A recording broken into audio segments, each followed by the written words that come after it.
नमस्ते दोस्तों। आज हम माघ मास महात्म कथा के 20वें अध्याय का श्रवण करेंगे। आइए सुनते हैं कथा। लोमश जी कहने लगे कि पूर्व काल में अवंती देश में वीरसेन नाम का राजा था। उसने नर्मदा के किनारे राजसूय यज्ञ किया और अश्वमेध यज्ञ भी किए, जिनके खंभे सोने के बनाए गए। ब्राह्मणों को अन्न का बहुत सा दान दिया और बहुत सी गाय, सुंदर वस्त्र और सोने के आभूषण दान में दिए। वह देवताओं का भक्त और दान करने वाला था। भद्रत नाम का एक ब्राह्मण, जो अत्यंत मूर्ख, कुलहीन, कृषि कार्य करने वाला, दुराचारी तथा अधर्मी था, वह भाई बंधुओं का त्यागा हुआ इधर उधर घूमता हुआ देव यात्रियों के साथ प्रयाग में आया और माघ में उनके साथ 3 दिन तक स्नान किया। वह 3 दिन में ही निष्पाप हो गया। फिर वह अपने घर चला गया। वह ब्राह्मण और राजा दोनों एक ही दिन मृत्यु को प्राप्त हुए। मैंने इन दोनों को बराबर इंद्रलोक में देखा। तेज, रूप, बल, स्त्री, वस्त्र और आभूषणों में दोनों समान थे। ऐसा देखकर उसके महात्म को क्या कहा जाए। राजसूय यज्ञ करने वाला स्वर्ग का सुख भोगकर फिर से जन्म लेता है, परंतु संगम में स्नान करने वाला जन्म मरण से रहित हो जाता है। गंगा और यमुना के संगम की हवा के स्पर्श से ही बहुत से दुख नष्ट हो जाते हैं। अधिक क्या कहें, और किसी भी तीर्थ में किए गए पाप माघ माह में प्रयाग में स्नान करने से नष्ट हो जाते हैं। मैं पिशाच मोचन नाम का एक पुराना इतिहास सुनाता हूँ। इस इतिहास को वह कन्याएं और तुम्हारा पुत्र भी सुने, उससे इनको स्मृति प्राप्त होगी। पुराने समय में देवद्युति नाम का बड़ा गंभीर और वेदों का पारंगत एक वैष्णव ब्राह्मण था। उसने पिशाच को निर्मुक्त किया था। वेद निधि कहने लगी कि वह कहाँ का रहने वाला, किसका पुत्र, किस पिशाच को इसके निर्मुक्त किया। आप विस्तार पूर्वक यह सब कथा सुनाइए। लोमश ऋषि ने कहा, किल्पक से निकली हुई सुंदर सरस्वती के किनारे पर उसका स्थान था।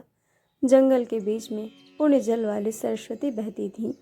वन में अनेक प्रकार के पशु भी विचरते थे। उस ब्राह्मण के श्राप के भय से पवन भी बहुत सुंदर चलती थी। वह चैत्र रथ में समान था। उस जगह धर्मात्म देवद्युति रहता था। उसके पिता का नाम सुमित्र था और वह लक्ष्मी के वरदान से उत्पन्न हुआ था। वह सदैव आत्मा को स्थिर रखता, गर्मी में अपने नेत्र सूर्य की तरह रखता, वर्षा में खुले जगह पर तपस्या करता, हेमंत ऋतु में सारस्वत सरोवर में बैठता और त्रिकाल संध्या करता। जितेंद्रिय और सत्यवादी भी था। अपने आप गिरे हुए फल और पत्तियों का भोजन करता था। उसका शरीर सूख कर हड्डियां मात्र रह गई थीं। इस प्रकार उसको तप करते हुए वहां पर 1000 वर्ष बीत गए। तप के प्रभाव से उसका शरीर अग्नि के समान प्रज्वलित था। विष्णु के प्रसन्नता से ही वह सब कर्म करता। दधीचि ऋषि के वरदान से ही वह श्रेष्ठ वैष्णव हुआ था।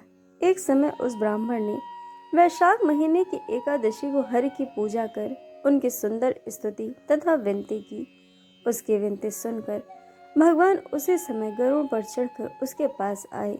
चतुर्भुज, विशाल नेत्र, मेघ जैसा स्वरूप भगवान को स्पष्ट देखकर प्रसन्नता के मारे उसकी आंखों में आंसू भर आए और कृतकृत्य होकर उसने भगवान को प्रणाम किया। उसने अपने शरीर को भी याद न रखा और भगवान के ध्यान में लीन हो गया। तब भगवान ने कहा कि हे देवद्युति, मैं जानता हूँ कि तुम मेरे परम भक्त हो। मैं तुमसे अति प्रसन्न हूँ। तुम वर मांगो। इस प्रकार भगवान के वचन सुनकर प्रेम के मारे लड़खड़ाती हुई वाणी में कहने लगा, हे देवाधिदेव, अपनी माया से शरीर धारण करने वाले, आपका दर्शन देवताओं को भी दुर्लभ है। अब आपका दर्शन भी हो गया मुझको, और क्या चाहिए। मैं सदैव आपकी भक्ति में लगा रहूं। भगवान उसके वचन सुनकर कहने लगे कि ऐसा ही होगा। तुम्हारे तप में कोई बाधा नहीं पड़ेगी। जो मनुष्य तुम्हारे कहे गए स्रोत को पढ़ेगा, उसकी मुझसे अचल भक्ति होगी। उसके धर्म कार्य सांगोपांग होंगे और उसकी ज्ञान में परम निष्ठा होगी। तो दोस्तों, इस प्रकार माघ मास महात्म कथा का 21वां अध्याय पूर्ण हुआ। कथा आपको कैसी लगी यह हमें कमेंट करके ज़रूर बताइएगा और चैनल को सब्सक्राइब, वीडियो को लाइक शेयर करना बिल्कुल मत भूलिएगा। वीडियो देखने के लिए आप सभी का बहुत बहुत धन्यवाद। जल्द मिलेंगे कथा के अगले अध्याय के साथ।